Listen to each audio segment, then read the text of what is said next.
Venezuela's President Nicolas Maduro reaches for letters written by supporters during a rally marking the anniversary of the failed 1992 coup led by late President Hugo Chavez in Caracas, Venezuela, Sunday, Feb. 4, 2018. Maduro will run for re-election in this year's presidential election. Ariana Cabillos, Associated Press, Caracas, Venezuela. Venezuelan officials moved swiftly Wednesday to call an early presidential election, acting hours after a breakdown in talks between the government and opposition over how to conduct the vote. The election will be held April 22, said Tibisi Lucena, head of the government-controlled National Electoral Council. Venezuela traditionally has held its presidential elections late in the year, and the United States along with several countries in Europe and Latin America have condemned the rush to hold the vote so early, saying it undercuts political negotiations and is unfair to the opposition. Socialist President Nicolas Maduro has already launched his campaign for a second term and currently stands as the only candidate as Venezuela continues to sink deeper into an economic crisis of high inflation and food shortages.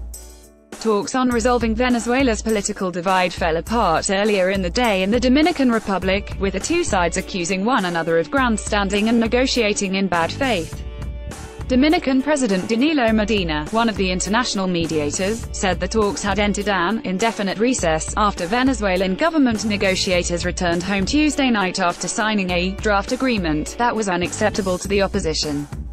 The head of the opposition's delegation, Julio Borges, urged the government to reconsider its stance while reiterating that he won't sign an agreement that puts Venezuela's democracy at risk. He called on Venezuela's government to accept the opposition's counterproposal.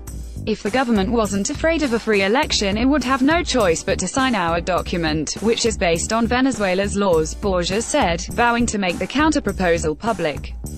Before hundreds of cheering supporters in Caracas, Maduro signed a draft of the agreement that the opposition coalition rejected.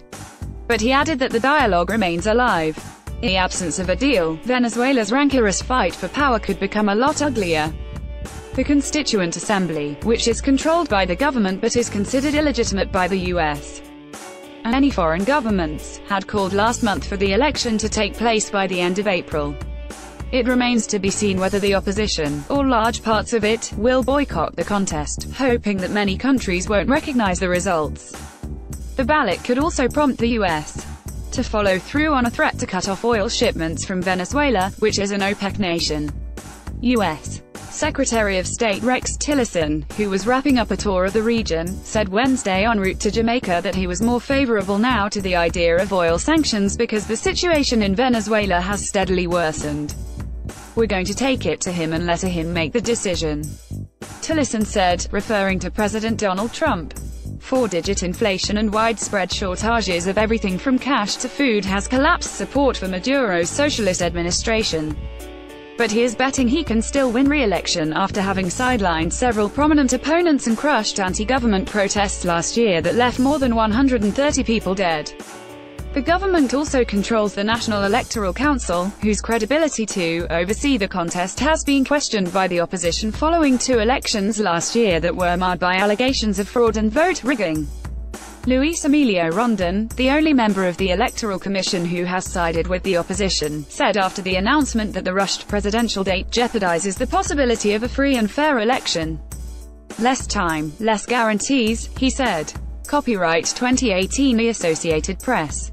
All rights reserved. This material may not be published, broadcast, rewritten or redistributed.